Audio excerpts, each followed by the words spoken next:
Hello everyone! Today we are going live to give you proven strategies on how to create your best life. We will be jumping into how to create a happy relationship. We all know that when we are happy, when we feel happy, our relationships do much better. So I brought on one of my favorite guests here. I'm bringing in Caitlin Graves. So she is a powerhouse. She is a business owner, international business owner. She is an entrepreneur, an educator, and she is going to be talking with me today about how we can live our best life and how we can create these healthy relationships. So she's a certified health and wellness coach. She does individual coaching with companies and individuals, and she's created this incredible community of like-minded, ambitious women. Let's see if I can get you to join. There we go. She's going to come in a second. And what I love about her is she is a new babe, and she's from Sweden, and she's been married 3 years. And so she's going to talk to us today from her personal experience as well as her kind of health certified coaching business. So here she is. Hey, Caitlin, how are you? I'm good. How are you? Thanks for having me here today. Oh my gosh, I'm so excited to have you. So today we are going to be talking about, like I just said, how we can live our best life. So we're going to give some proven strategies on how to live our best life and create happy relationships, whether those relationships just be romantic relationships like with our partners, or whether it also be other relationships. Because when we work on one relationship, we can often work on others, like being the best daughter we can be, or the mom or coworker or friend. So we're going to be talking about relationships, and these, whether you're in a married relationship or whether you just want to become a better coworker or friend, you can take all these strategies and implement those. So I'm so glad to have you here. I'm so happy to be here. Honestly, I really like this topic also. Okay, so let's just dive in. So when it comes to relationships, like, they can be so complicated, right? They have their ups and they have their downs, but it would be really great if we could get more almost stable without the highs and lows that sometimes relationships have, those intensities. Relationships should be really loving and stable for the most part. They should feel safe. They should feel secure. So one of the big things that I find that impacts relationships is our own vibe. Sometimes we're the ones that are making relationships unstable. We're the ones that are taking relationships on a roller coaster ride. So what kind of strategies can we talk about right now? Like, how to tell if your vibe, like maybe stuff that you're taking from work, you're bringing it home and unleashing it. Like, you're upset with how maybe your coworker's talking to you, but it doesn't feel safe to share that at work. So then you end up taking it home and you kind of unleash that onto your partner. So how can you tell if your vibe is really hurting and impacting your relationship negatively? So let's chat about that one. Yeah, totally. And it's so true, especially when you bring it home to a safe space. Like you said, maybe you're not comfortable venting at work. And then as soon as you get home, that's your safe person. That's your person you can talk to. So you just kind of explode. Everything comes out all at once. And it's not necessarily clear the way that you're expressing that that's the problem. So you might end up actually sort of like venting onto that relationship in a negative way and killing the other person's vibe, like you said. And a huge way to tell, I think we all have really like an intuitive base. You know when someone is upset and you can kind of start to see it. So it's almost like you just have to take a second to notice that. Maybe if you're in that negative space yourself, you kind of cloud and you don't recognize someone else's body language, what they're saying back to you, or that they're shutting down, which can be that they're not really responding as much. You know, you would want them to say something back, or maybe if they say something and then you respond negatively, and all of a sudden they're not going to say anything, right? Sometimes we just want to vent, and if this happens all the time, someone will try and give you the advice back, but that's not what you needed. You just needed a space. And it happens so much that you don't really see it as it's actually your mood that's going to ruin some other relationship that you have. And a lot of times you can get over it and just move on. The other people move on, but maybe it's already done damage or things add up. So it's really about recognizing their body language. Are they shutting down? Are they not sharing things with you? Is it kind of, they're like not necessarily focusing on you as much, like looking away, because they are trying to avoid that negativity. They're trying not to take it in. So they may not, it may seem like they're not listening, but really it's just, they have to try and maintain their own vibe. And yeah, you might be stepping on that. I love that point. And someone made a really good point here in the chat. They said it's not always venting, sometimes it's talking it through. So let's just chat about what is the difference between using a vibe, like an energy that's really going to turn into venting versus talking it through. So I think venting is almost like, and there's places for this where you can just unload, unleash. Like, I'm not saying that we need to be super positive all the time. Like, there is a place for feeling your emotions. Like, toxic positivity is just as bad as being negative all the time, because we need to feel our feelings. If you're upset with something that's happening outside your relationship, whether it's with your mom, your dad, with work, you can vent that, but you have to give yourself the space to do it. And often I would suggest doing it with yourself first, with a journal, or with a really trusted friend or a trusted partner, someone that you can just kind of get the energy, the yuckiness out of your body. Because we all know once we've vented how good we feel. It's like the weight lifts off our shoulders, like, oh, like energetically, those yucky feelings come out of your body. So journaling, super powerful. I would always recommend that as a first step, because then it just kind of gets some of your thoughts collected on paper. Go talk to a friend, but then it has to become solution based. It's not like you can go back to your friend the next week and complain about the same thing. Yes, every once in a while we do need to do that, but for the most part, we want to then go into solutions. Like, how can I not feel this way? Because often all the things that happen around us, opportunities, challenges, they're there for a reason. They're there to mirror to us what we need to learn about ourselves. So if there's a coworker at work that's blocking us from the really awesome projects, and we're just feeling like we're not good enough, and that's why we're not getting the projects, that coworker is showing you that there's part of you that actually feels maybe you're not good enough at work. And so that's why you're feeling that, versus being like, why am I not getting the work? I'm awesome at what I do. Let me go talk to my supervisor, my manager, the director, to figure out like what's going on here. Maybe there's an oversight. So it's so important that we look at what's triggering us, go through the process on your own in terms of venting, figuring out your emotions, and then let's get into solutions. So I think that was really important, that comment. I kind of got off on a tangent here talking about venting versus talking it through. Did you have anything else you wanted to add to that? Well, it's just also kind of like sometimes if you are more comfortable talking to someone, it's helpful to preface this like, hey, I just need to vent real quick. Then you say it, you give it its block of time, and then you leave it there. And you just kind of move on. You get, cool, I got that out of the way.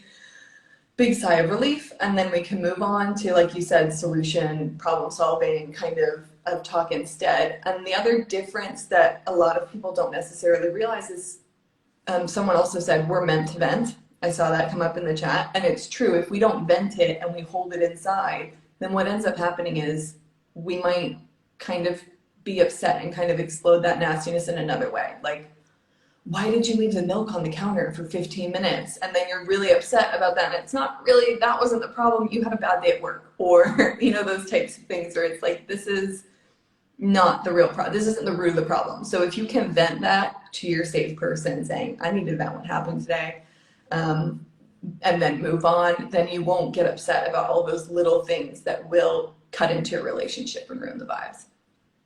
Oh, I love how you said that. It's not about the milk on the counter. And at first you might actually think it's about the milk in the counter. You're like, why'd you leave the milk out for 30 minutes? It's going to go bad. But it's not about that. It's probably the surface below issues that have been bubbling, lots of little things from your day, not being able to find your keys, taking too long to send an email at work, or having to stay late, and your kids arguing. Like, it's a lot of times it's the little stuff that bubbles, bubbles, bubbles, and then it's the milk on the counter that makes it overflow.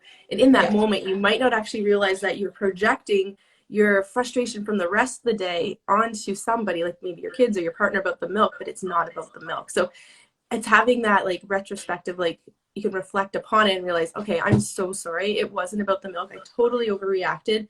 I just haven't had the best day. And looking back, I can see how it was this that kind of added up for me to like unleash, versus kind of process it as the events happen in the day.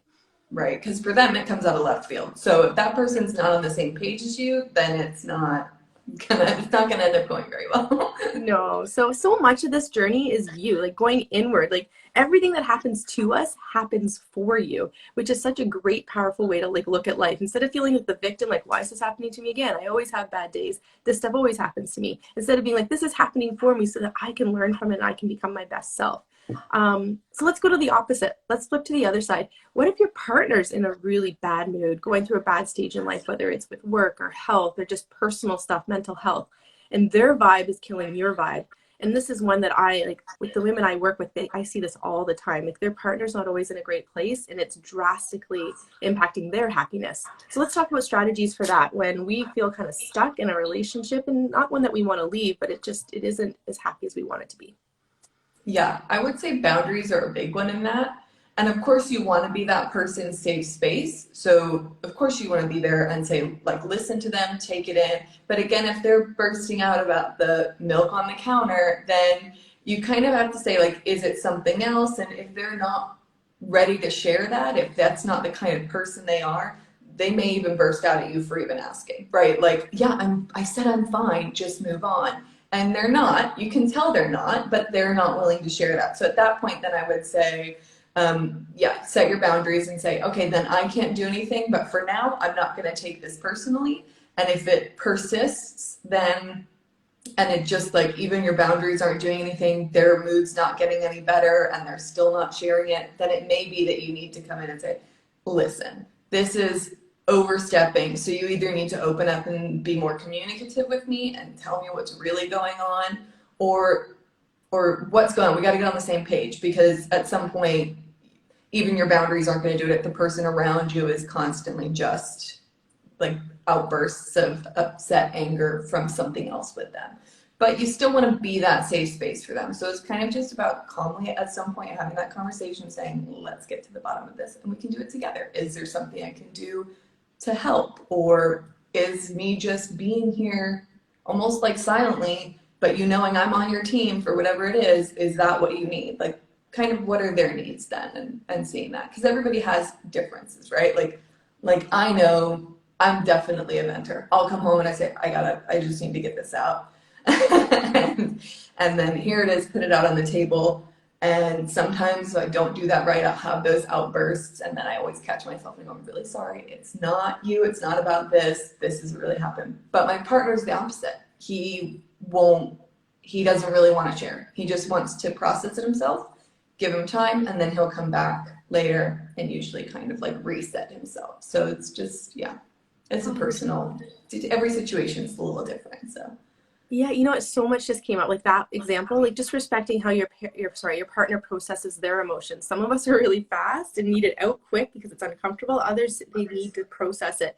And it's really difficult when you're like, as a wife, if I process things quick and I want to get it out, I want to talk about it, I need a solution, versus a partner who's the opposite. It's very different, very difficult dynamic. So it's very important that you respect each other's like processing speeds, and find coping skills so that while you're waiting for your partner to come around to be like, okay, I'm ready to talk about this, that you're doing something for yourself, whether it's going for a bike ride, going for a walk, journaling, doing yoga, something for yourself, so that you can like kind of soothe some of those like the nervous system that's like, I need to talk about this now, so that you can get yourself in a place of like, I am safe, I am okay, my relationship's not going to end, everything's okay, this is just how he's feeling, we've been here before, this is healthy.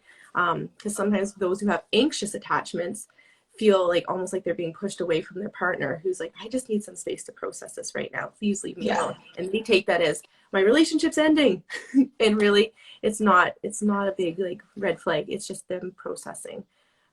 yes, I like how you said it, so respecting your partner's style of processing. I was going to say, anyone who has a question, pop it in the chat. But another piece that came up was, like someone just said, kind of reiterated our question, but how do you not let your partner's mood affect yours? And I think that like kind of what you just, to add to what you said, even one more step is, how is it making you feel? Like when your partner is in a bad mood, does it make you feel like anxious? Does it make you feel like uncomfortable, like you need to fix it? So I think sometimes based on your reaction, it might be showing you like a mirror as to what you need to do within yourself. Maybe you've always been a fixer, like you're so used to, like if someone's upset, you're like, you need to fix it so they don't feel uncomfortable, they don't have those uncomfortable feelings, because you're an empath and you actually feel the pain that they're in, and you're in just as much pain because you're feeling that, and you want them to feel better so you can feel better. So there's tons of people that have people-pleasing tendencies, wanting to fix the situation. So you got to figure out, is this a situation I can fix? And why in the past have I always wanted to fix situations? Am I okay with just someone in this space being uncomfortable? Like, am I okay with my partner being upset and me not having to fix it? I can just give them that space. Like, there's just so much that we can learn from that situation too. So just figuring out how you're being triggered. And then if you're good, then like you said, the steps that you had to like, let's open up communication. Yeah. And that's, I mean, I personally, I am the kind of person that goes, let's get a solution quick.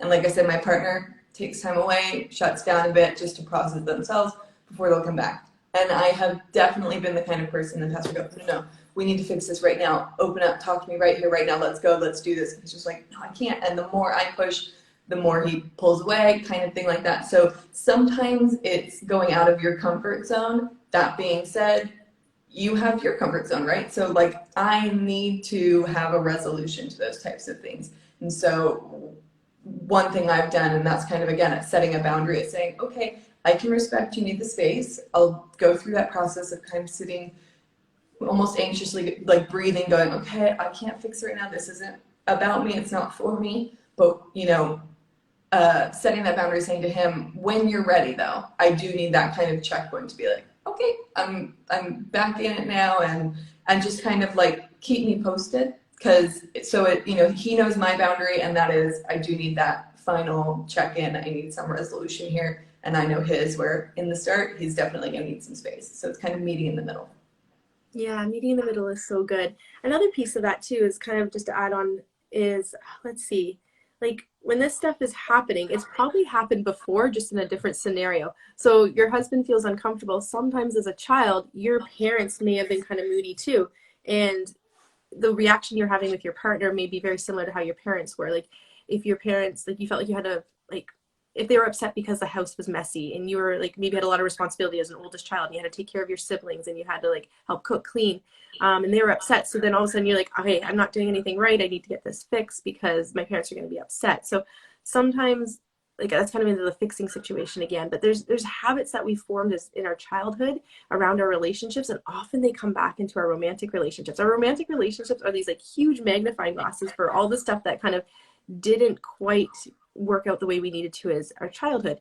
So really getting curious, like what is this relationship similar to? Sometimes asking your questions like, when have I felt this way in my past, whether it's this situation right now or something else.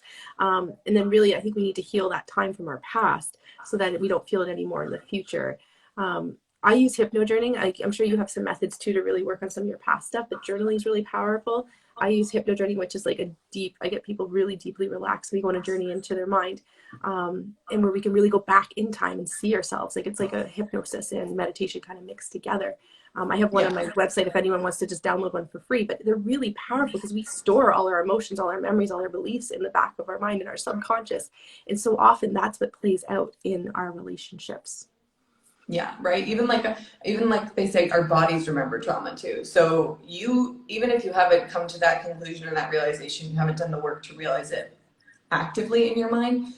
Sometimes you're just like, my body is like tense. So that's what I said. If you everyone has it. If you feel that intuition, you'll know if somebody's upset. Something about, you'll feel off in your body. Maybe like your heart's kind of racing, like just different things. You'll start to recognize it the more you pay attention to it. It might be different for everybody, but we definitely have a lot of that internal, like you said, from your past. And so if we do the work on ourselves first, it definitely benefits all of our relationships outwards, because you'll just kind of recognize, when is it me? And if you like, or when is it not me? And when can I see it in someone else who maybe hasn't done that work yet? Or, those types of things. Like, oh yeah, that is the foundation to having a happy relationship, is to work on yourself first. Why are you not happy? You have the power to fix it. You don't need to rely on your relationship to make you happy. You have that capability. Okay, here's a question. So how do you deal with a situation when someone says explicitly, do not bother me?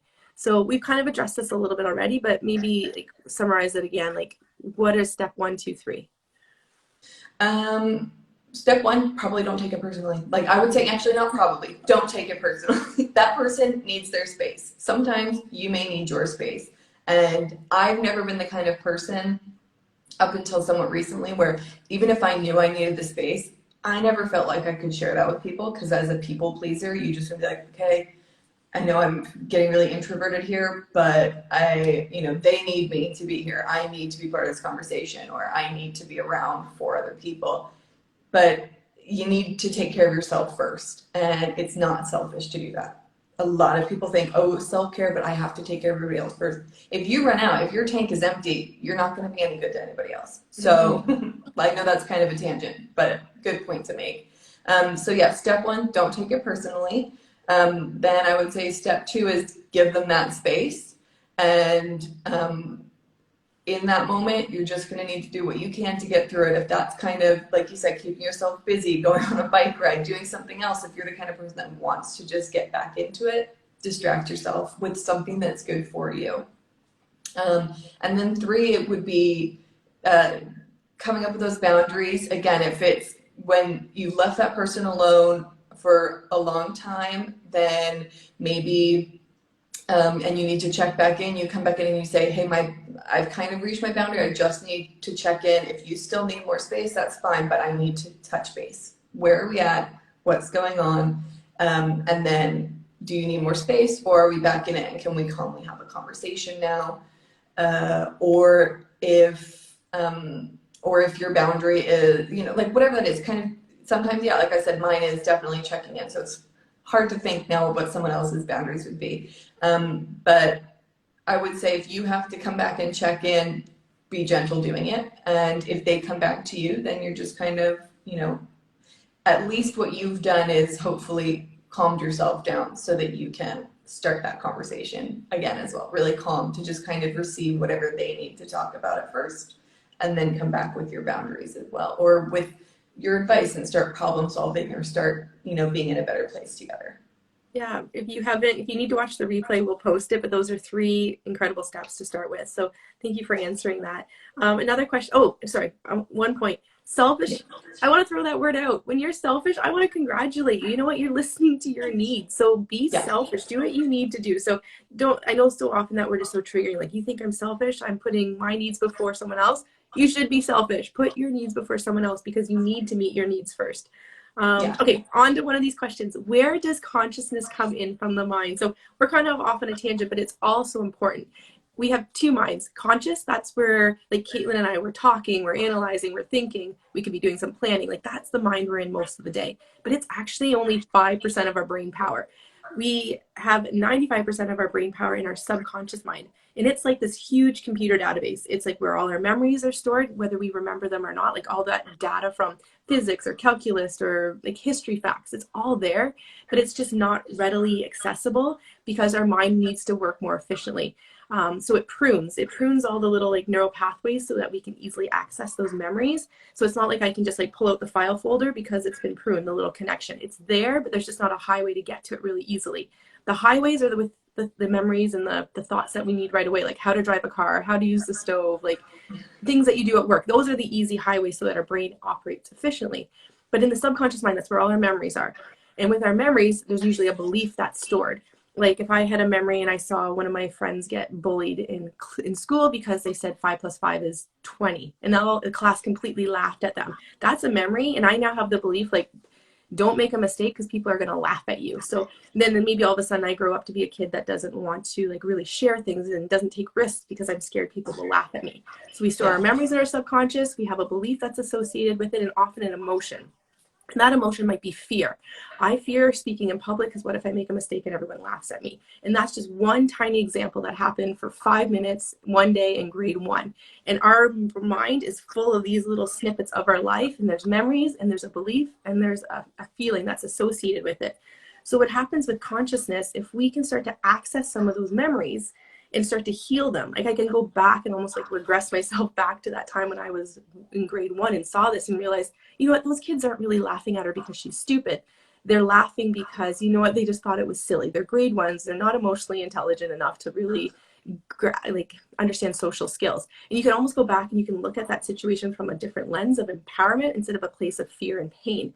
And when you can do that, all of a sudden your mind's like, I can speak in public. I'm okay. I'm not worried about people laughing at me because I know it's not about me, and that I'm not stupid if people laugh at me. So it's really powerful when we can start to access some of our memories from our past. And you don't need to know them all. Like I said, that hypno journey on my website, for anyone that's interested, can try that if they want to try some of this regression work. But it's really powerful to start bringing some of our stuff from our past consciously so that we can actually make change in our lives. So that was a long way of explaining that question. Where does consciousness come from? Yeah. And I think like what I started to notice, a huge way to kind of get into that new way of thinking and that train of thought is actually the way you see things for other people, right? Like if I have a friend who's afraid of, like you said, public speaking or whatever their worries are, or if I see that someone's being bullied, what I can see outside of myself so much more clear than what I can see for myself. Like one example, right? If a friend came and explained something that happened, like something terrible that happened in their childhood, or something, just something in general, let's not say something terrible, something happened in their childhood. My reaction to that says a lot actually about maybe what's happened in my life. And then I go, oh, why am I thinking that way? Or, you know, if I had a friend who was being treated a certain way at work by coworkers, and I was upset for her, and I was like, you know, that's not okay. They can't talk to you like that. I No. may realize that's happening to me. Why am I upset for her, but I'm not standing up for myself? That kind of like that connection goes, what you accept for yourself is a lot more, right? And I might be upset for her because it really does upset me that someone's talking to me like that. Or, that's not a great thing that happened in your past, or whatever that memory is. That's not fair that those kids bullied you. I would never laugh at somebody for that reason, but you're afraid of the same thing. Well, did something similar happen to you? And is that so? You kind of make those connections because you see things far more clearly when they're outside of your own situation. So I think that's a huge thing. And I try and remember that also if I have to do something that I'm scared of or that makes me uncomfortable, I try and think, well, why am I uncomfortable? Is it because I think people are going to judge me? Would I ever judge somebody for doing this? No. Well, then why am I assuming that I'm going to be judged? Let's kind of go off of what you would think yourself and break those habits. And I know that's kind of a little bit of a tangent of more of like breaking those, the bad habits that we form because of the subconscious things that have happened and kind of trained our body and our instincts. But it is like a huge way if you can't necessarily recognize and rectify what the subconscious is because of what had happened, then it is at least something to kind of retrain through it until you can recognize it or to just move past it. Absolutely. I like it. All right. Uh, I had more things to add to that, but let's just keep going. I love it. We can go forever because you know what? Here we are to talk. We're talking about how to live your best life and how to have like a happier relationship. But the foundation is you have to work on yourself. You need to be happy first before you can have a happy relationship. So that's why we keep kind of going on tangents into self-care and listening to your Yeah. triggers and your emotions and processing things because that's the foundation of becoming happy. So let's now talk about how to manifest a relationship, which kind of is what we've been talking about as well. But if you want to manifest a happier relationship that's more enjoyable, that feels more connected. So whether you're in a relationship or not in a romantic relationship, if you're not in one, how do you manifest a relationship? If you're in one, how do you manifest it so it's happier, you feel more connected, make it more enjoyable? Have we mentioned self-care? Just kidding. Yeah. I know we've talked about it a lot. I would say if you're in a relationship, how many times have we heard professionals say this? It's because it's true. Communication, very key. And that's, setting your boundaries. That's kind of saying, I've noticed this about myself that I don't like it when, we're upset and we take time apart. I need a solution. Or like we've already talked about coming back around in another circle. Setting those boundaries, being comfortable to communicate what your boundaries are, what your preferences are in all aspects of your relationship. If you're not comfortable talking to the person, then that's something that you probably need to figure out. Again, by looking into yourself. Why aren't you comfortable? Is it something that makes you feel unsafe in that relationship? Or is it a past relationship that has made you think, oh, I can't talk with my partner? And then recognize that that's in the past and try and open yourself up to this one. Hugely, again, also, if you have past relationship trauma, it can be really hard to get over those types of things. Whether you realize that that's what's happening, your body will remember those traumas and your body will put up the signals of this isn't safe because I remember when the last person told me all these wonderful things I wanted to hear and then promises were broken. So you don't trust the next person, even though this next person that you're talking to hasn't actually given you a reason to not trust them yet. It's your own body and it's your own internal work that you need to do. So again, that self-care and that self-awareness more than anything to avoid self-sabotage going forward. Just the same as know what you're looking for, right? If you know about yourself, it's kind of like setting goals, but more specifically in a relationship. If you know what you're looking for, then it kind of helps you recognize those positive attributes in the people around you, and so that you know which avenues to take to kind of maybe start connecting with those people. So self-work first before you can find a relationship, and once you're in it, be open and communicative with everything that you know about yourself and make it a safe space so that you can continue to have open conversations with your partner. Great advice. All right, we're going to answer this question here. Is self-care about doing what you like? So is self-care about doing what you like, even if it's not acceptable by society? Self-care really is what do you need and just doing what you need. Like, are you okay with working so hard all day, like 10 hours straight, not taking a break to drink, eat, have a quiet moment, like if you're okay with that, then you're fine. But it's what your body needs. And the way to figure out what your body needs is to listen to it. If it's exhausted, if it's overwhelmed, if it's stressed, if it's sad, if it's frustrated, if it's feeling any emotion that you don't enjoy, that's your body's way of communicating to you, being like, hey, I'm overworked over here. I'd really like 5 minutes just to put my head on a pillow. I'd really like to eat a healthy, nutritious meal and not some fast food. I'd really like to just go for a walk or work out for 30 minutes. Like, it's your body screaming at you. And the more you don't listen to it, the more you become out of alignment with who you are. And that's when we start to experience like anxiety and overwhelm and like burnout. So it's so important that we listen to what we need. And that's what self-care is. It's not something that's selfish. It's not something that someone should be telling you what you should and shouldn't do.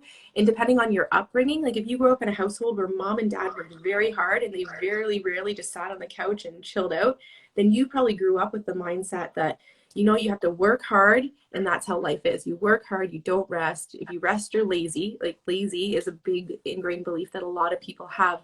And when I say ingrained, it means that your parents or society kind of put that belief in you. If you rest, you're lazy.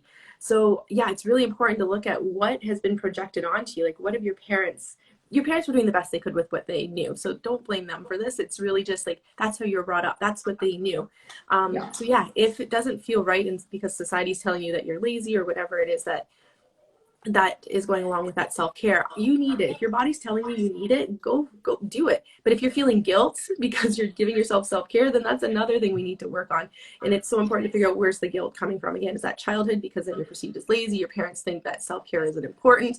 So there's so much to unpack, and it actually becomes really fun when you start to do this, because the more you recognize where you're out of alignment, the more you can come back in alignment with who you want to be, which then allows you to manifest the relationships, the jobs, the happiness, everything you want, because you're listening to your body, which is what brings us back to listening to yourself. Yeah. And self-care, like you said, it can be just as much about saying no to something as it can be to like actively doing something, right? Self-care can be like, I don't want to do that. So I'm just going to say no. And I'm going to be okay with the fact that I turn down those extra shifts or whatever, because normally a people pleaser, but I'm going to start to resent this job that I would otherwise be okay with or like or whatever it is if they're taking advantage of my time and just I'm overworking. So self-care can be about just saying no and leaving it at that. Thank you for saying that. It's so true. Simply saying, and it doesn't have to be, okay, so many people don't want to say no because then they feel like they're letting someone down. They're not a team player, that they're not, again, being a hard worker. Like, they don't want to say no because of what other people will view that as. But if somebody really loves you and really respects you, they're not going to question it. You are your own worst judge. You're the one who's going to judge yourself for saying no. Other people won't. And if they do, it's probably just because they're just wondering, yeah, is everything okay? Or why are you not able to take on that task? And that's an opportunity for you to communicate your needs so that you can uphold that boundary later on, being like, I can't take on another caseload right now. I already have this many and I feel like I'm drowning in that. And they're like, okay, I understand. So it's so important that you do say no. And it's hard at first. If you've been a people pleaser, then you always say yes. You take on things. You're constantly leaking your energy into every avenue of the world. That energy is yours. And so self-care will help you keep your energy so you don't feel overwhelmed, don't feel exhausted. You can show up in your relationships as the happiest version of yourself. Yeah. And if someone does have a problem with you saying no and setting that boundary, and it's not just because, they're wondering, are you okay or can they help? And they're genuinely upset with you for not giving more of yourself than you're able or willing to give, then it's something to kind of question as well. Like, do you want these people around you if they're going to push you past your boundaries? Set your boundaries and be okay with where they are. And if people try and push them, or their boundaries for a reason, like, you stop here kind of thing, right? So yeah, with boundaries, like, kind of a thing around boundaries, people are like, oh, they feel kind of sick to their stomach. I have to say that. I have to tell someone that to set my boundary. Boundaries aren't like harsh. They're not ultimatums. Like, I'm a person who I would just like, it's like lovingly, like, I would just say, Caitlin, can you call me between 10 and 11? I'm not able to talk between 9 and 10. I know that's the best time for you, but 10 to 11 is what worked best for me. That's a loving boundary that I just set. I'm just expressing my needs. That's what a boundary is. Like, I need to do this. And it's loving. It's not like, do not call me between 9 and 10. You can only call me between 10 and 11. Like, that wouldn't be an authentic boundary to me. Mine would be very kind, loving, and you can ask me questions about my boundary. It's not enforced like I'm a police officer. So I think that's a misconception with boundaries, that they have to be hard. They're loving. They're not permeable. Like, you're not going to get through it, but they're loving. Yeah, exactly. That's a great way to put it because they should be when you say hard boundaries, it's that you don't just give in if somebody pushes a little bit, but it's also not something that's going to break a relationship. And I would say a lot of people, I know myself sometimes get uncomfortable setting boundaries to people because if someone did it to me, I would feel almost embarrassed for having even like reached their boundary. Is that a problem? It shouldn't be a problem. Like I just go, okay, great. Like it's a quick. I got embarrassed that I said the wrong thing or I asked too much of you, and you feel bad about that. But then you just go back to it shouldn't ruin a relationship. You respect their boundary, and I think that's a lot of times if I'm afraid of setting a boundary, it's because are we gonna feel uncomfortable? Like is that Conflict. I'm gonna have to deal yeah. with conflict. And it should be fine. And I know if a friend said no, like you said, I just can't talk between the time to be like, oh, okay, I'm so sorry. Like, absolutely, I respect that. And then we move on. Like, it's nice, and again, that's looking outside of yourself to say, I would never be upset or I would not think it was weird if I saw that interaction between other people. So why am I all of a sudden thinking it's the end of the world? How embarrassing this is that I reached their boundary, that I asked too much. It's not. Like, again, just take a step back and go, okay, so I reached their boundary, but I respect their boundary. They've said it, and I go, all right, perfect, and then we move on. And that's just where it is, and now I know for future. Yeah, and the reason why we can't uphold it and why it feels so awkward and uncomfortable is because two things. It probably comes from our programming in childhood, those ingrained beliefs that we have. Maybe we didn't see any females in our life actually communicate their needs. They just told everyone, yes, I'll do that. They're just very kind all the time. You didn't see them Yeah. engage in conflict. So you haven't been role modeled what healthy conflict looks like as a female, how to express your needs, how to say no to people. Like it's just not something that's ever been done. Maybe because your mom or females within your life also had some shame around it or embarrassment around actually speaking up for themselves or wanted to avoid conflict. So it's such like, and it's like an exploratory adventure into your like process of your entire life. We form so many of our beliefs about what is right and wrong, like setting our boundaries, what is right and wrong by age 8. Like 8 years old. Like, do you remember how much of your life do you actually remember before age 8? That's when we have our strong foundation of what's right and wrong based on society views. And so we have to now at age 30, 40, 50, whatever stage of life you're in right now, finally kind of ready to unleash this new version of yourself 2.0. We're now trying to go back and reprogram that stuff. And it seems overwhelming and daunting, but it's step by step and it's like trigger by trigger. Each time you have an activated emotion within you of fear, embarrassment, shame, guilt, that's when you're like, okay, I'm triggered. What's this one telling me? And instead of getting all like down on that emotion, just like, I want to tackle this one. What's it telling me? What do I need to do? What action should I take so I don't have to feel this way anymore? Yeah, exactly. Okay. Yeah, so Self-introspective work. yeah, exactly. Another piece of this too, like when you want to manifest a relationship, make a list. Like, what is it Yeah, that you want? And I don't know, Caitlin, if you're familiar with human design. Is that something that you're familiar with? a little bit. Yeah. Yeah, so with human design, if anyone wants to do it, just Google like free human design like calculator.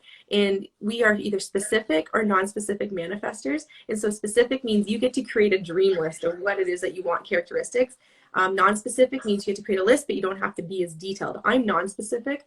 So like if I wanted a new car, I would just be like, I want a new truck or a new minivan or a new SUV. Well, someone else would be like, I want it red. I want it 2022. I want it to have like all-wheel drive. I don't know. They could make the whole list. Yeah. So if you're curious, if you're into that, you want to check out human design, it'll help you create your list. But I think it's really important. Like, what is it that you want? Make that list.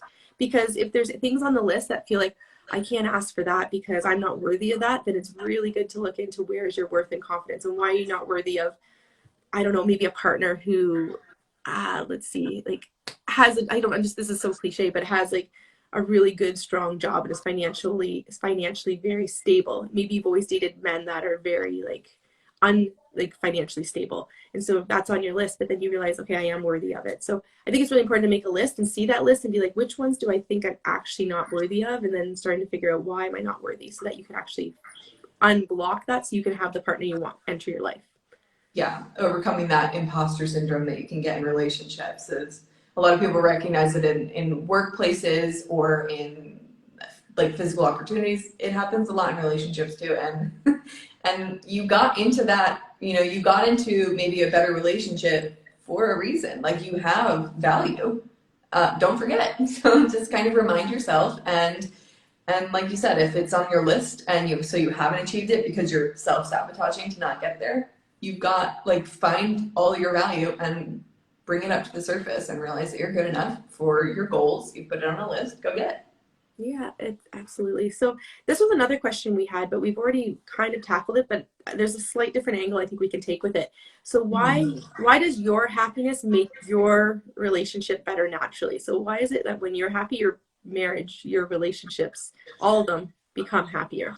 Do you want to tackle this one first to see if there's anything that we haven't quite covered yet? So just as like a same negativity can bring you down, positivity can bring you up. If someone's just had, I mean, like you want to share the good things in your life, right? If you share those positive things with somebody, it multiplies almost, right? You come home and you go, I had a great day, and here's why. Seeing your partner be excited with you and for you, or if my partner came home and said, oh my God, I had a great day, this is what happened, my boss said this to me and I just feel awesome. I'm really happy seeing the person I love be happy. So it ping pongs back and forth to be like a higher level of saying I'm overjoyed seeing him happy. So even if my day was neutral or even a little bad, I go, well, he had a great day. I'm so happy that he's happy. And and now it puts all my like smaller things on the back burner.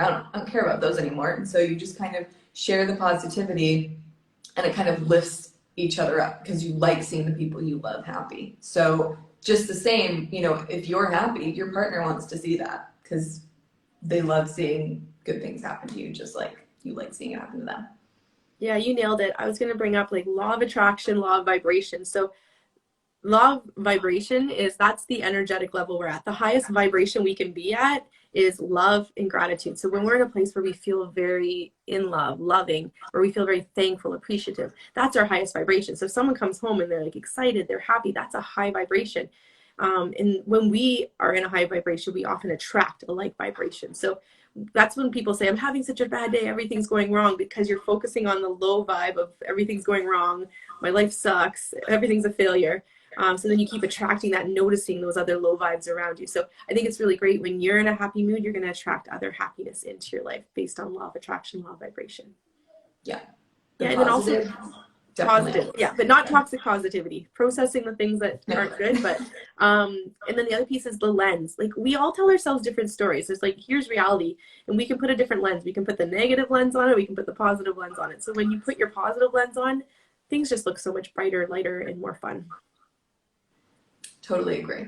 And then the last question, I think we're good with it. It's like, what if your partner's going through a tough time and impacting your happiness? Like, we kind of already talked about that one, like when your partner's killing your vibe. Is there anything else you wanted to add to that, or any just like general things that we've missed in regards to this topic, how to like proven strategies to really create a happy relationship in your best life? So in addition to what we already talked about, just as like a little insight to maybe help someone if they're in this situation, not that you should necessarily just let it go on forever, but if someone is like your partner or someone that's very close to you is bringing that negativity home, it's because you're their safe space.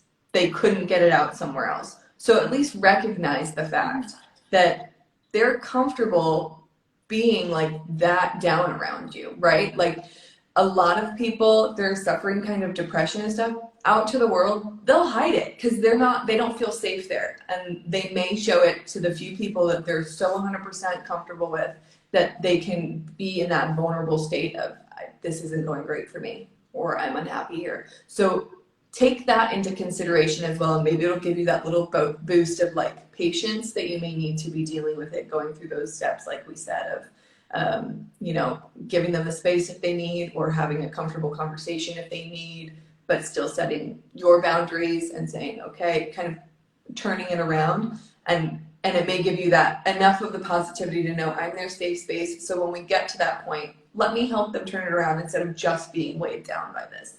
Oh yeah. Sorry, I'm going to interrupt for a second. 3 powerful things you can say to your partner is, I understand. Like listening and just, I understand. How can I help?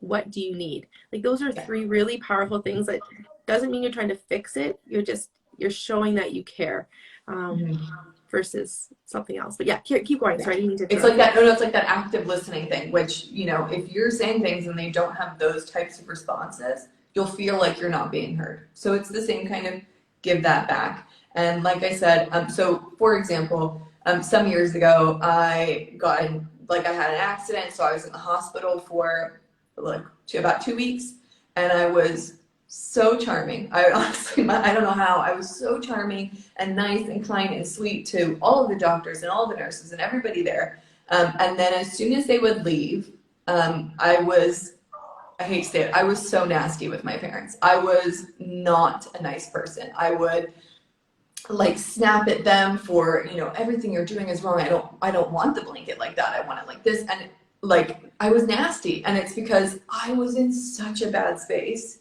and they were my safe space. So I knew, I can just be as nasty as I feel because something is bad in my life right now. And I can be that with them because they're gonna love me anyway. It's fine. They're here, they're gonna love me, and we'll get through this. And it was after that, luckily not too long after that, that I had the realization of saying, and I said it to them, thank goodness I was able to, because you're not always able to go back afterwards and say something. I said, Mom, I'm so sorry I did that to you. It's because I knew I was safe to be that really negative, unhappy person with you. And I knew you'd love me anyway, because I wasn't feeling great. So I had the energy to fake it to everybody else. I didn't have the energy to fake it with you. And she understood, and I said, I'm really sorry, and I will know that that's what happens. And that's kind of what made me realize it for all future relationships. And if you can at least recognize that that's what you're doing, then maybe you can, if you can't catch yourself before you do it, then you'll see it right after you've done it. And you go, I'm sorry, I didn't mean to like burst out at you for that. It's this other thing. So like I said, if you can realize from the other person that they're doing it because you're their safe space, I know it still hurts if they burst out at you, and that's why I said hold your boundaries. But if you do recognize that they're doing it because they feel safe with you, it can give you that little bit of saying, all right, you can bear it more. You know what I mean? You can bear just a little bit more and say, I can help you through this then, because I know you're doing this because you feel safe with me. Yeah, what a great example. I'm so sorry you went through that, but it's incredible how some of our life's biggest challenges turn into some of our biggest gifts.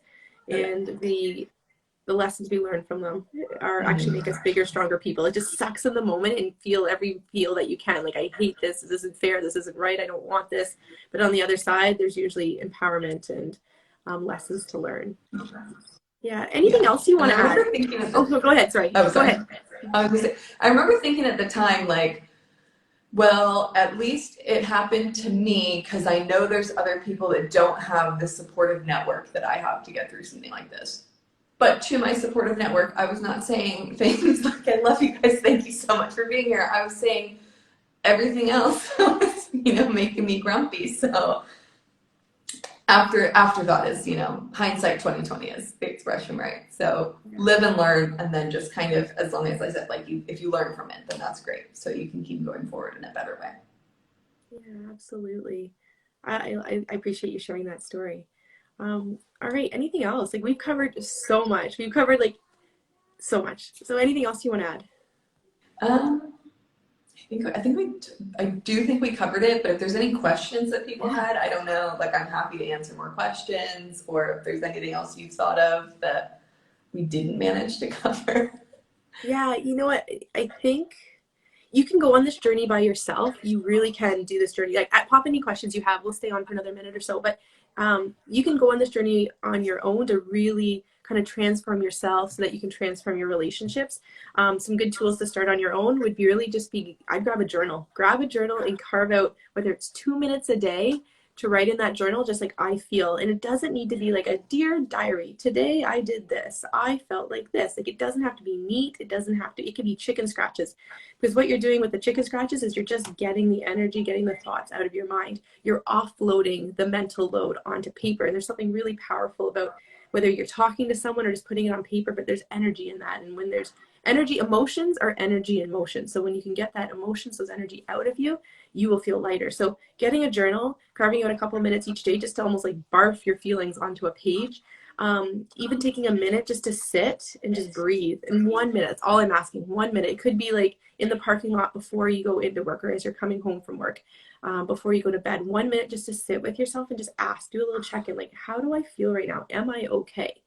Am I ignoring anything? Is there feeling like, and sometimes that's when people start to cry. They're like, I'm so sad. I'm so angry. I'm so mad. I'm so overwhelmed. I can't do this anymore, because they give themselves space to finally sit and feel. So you can do this on your own with a couple, like, there's tons of little things you can put in your tool belt. But if things are getting overwhelming and you really want to move this fast, I would suggest getting like a health coach, or I'm a manifestation and marriage coach, a relationship coach. Like, get someone on board to help keep you accountable, to show you their ways, to hold your hand so that you can really move through this, and really do the deeper inner work and help you unpack. That's a big piece with my clients, is I help them unpack so much. They're like, hey Beth, this happened. And I was like, I don't think it's actually that. Let's go a little bit deeper. I think it's actually rooted in this. And it's just like it's a fun exploratory activity. There's tears, but it's getting what's in you and it's been pushed down for so many years, layers and layers and layers of hurt and pain, that you can finally unleash, so that you feel like yourself the way you wanted to feel for so many years, but it felt slightly off and not sure how to fix it.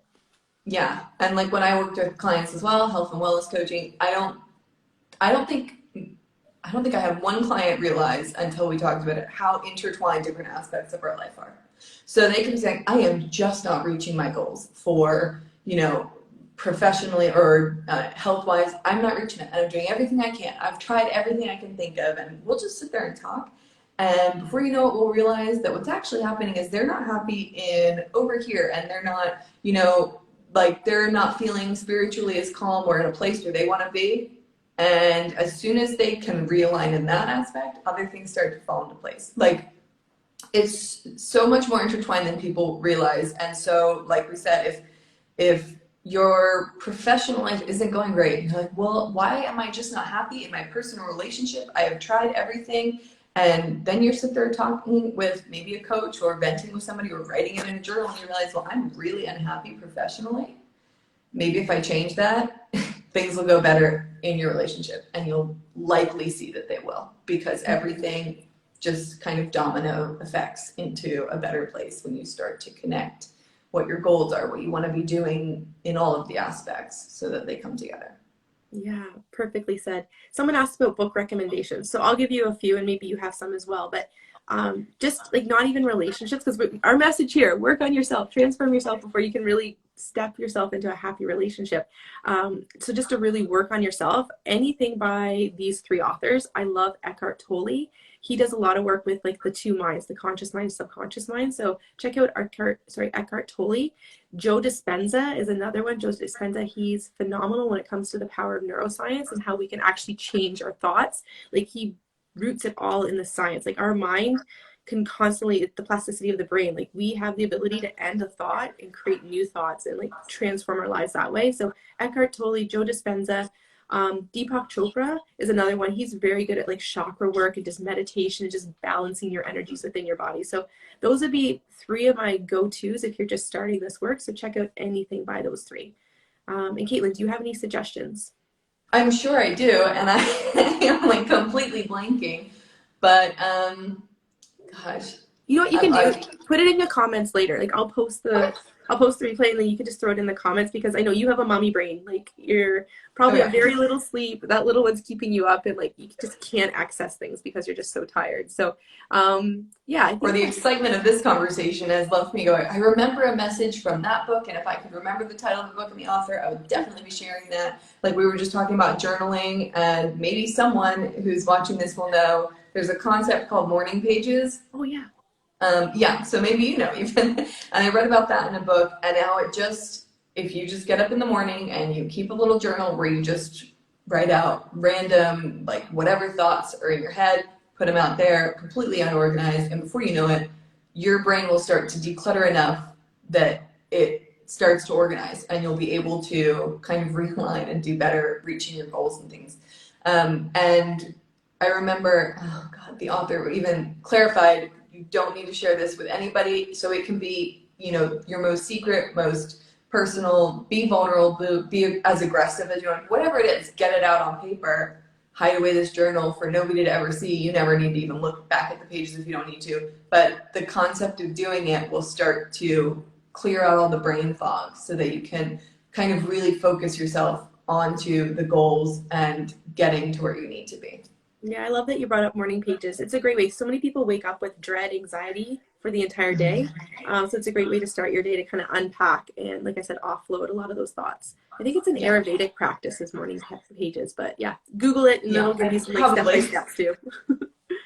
Yeah, probably. So I will definitely find the book and leave that in the comments and go through whatever other books and say, oh, write this one and this one. So I'll have some recommendations there later for people. And just like you said, also writing, it reminded me that one of the biggest pieces of advice I have for business coaching or even for personal coaching with people, if it's something professional, a lot of times people want to write emails. And if the message in the email can be somewhat sensitive, I guess you would say, always write a draft email first. Probably not even in your email so that it never gets sent anywhere. Type it up somewhere else and it can't accidentally get out. And let all of your thoughts come out. Then you can look at it and go, okay, right, I probably shouldn't actually say it this way. And it'll at least get, because you may be so upset that something happened and you need to tell your body, you need to report this. However, this person behaved is just completely unacceptable. And your first way of saying that is also maybe not the most professional, acceptable way. So it's getting out that first thought so that then you go back to it, you reread it, and you go, I'm in a much more calm space now. I've got a better way to express this. And then you can do it that way. So I give that piece of advice all the time to people. It's a really good idea, taking out the emotion that may not need to be in there, or checking some of the beliefs that are put in there that are really yours, that don't need to be projected elsewhere. So no, great advice, absolutely. So anyone that's watching from my side, how can they find you? How can they get a hold of you? How can they access any of your services or gifts that you have? I'm currently taking a little break on my personal services, but they will, as soon as they start up again, you will be able to find me through Womenhood, which is the organization I started with my partner Josephine, co-founder of Womenhood as well. And we've created this community for like-minded, ambitious individuals who want to connect around the world and want to grow and do better, learn, experience all kinds of things personally, professionally. So it's kind of a community where people can come together and discuss those things, make connections where they maybe wouldn't have found them otherwise. And we have a lot of e-learning resources so that people can go on and find maybe lessons. They go, oh my God, I've always wanted to learn to do that. Or if they just try it and realize that they've got a real passion for something, then they've found a new outlet. And like I said, it connects people that maybe wouldn't have found each other otherwise. That's our big goal, kind of creating a good community for growth. Yeah, and you have done that. You have created an incredible community. So yeah, check it out if you're not already part of the group. And me, you can find me at Solify Wellness. I have a few free goodies if you want to check it out. I have the Hypno Journey. You can go to the link in my Instagram bio, download my Hypno Journey if you'd like to try it, where you get like deeply relaxed and I take you on a guided journey into your mind. Also, I have a great book there, 3 Proven Ways to Save a Marriage. That's also free. You can download that so you can start doing some of this work on your own. Oh, so wonderful. Thanks again for having me. Yeah, no problem. Okay, everyone, we will post the replay. If you didn't get a chance to check out the beginning, middle, or end, it'll be live soon. Bye, Caitlin. Bye, everyone. Bye.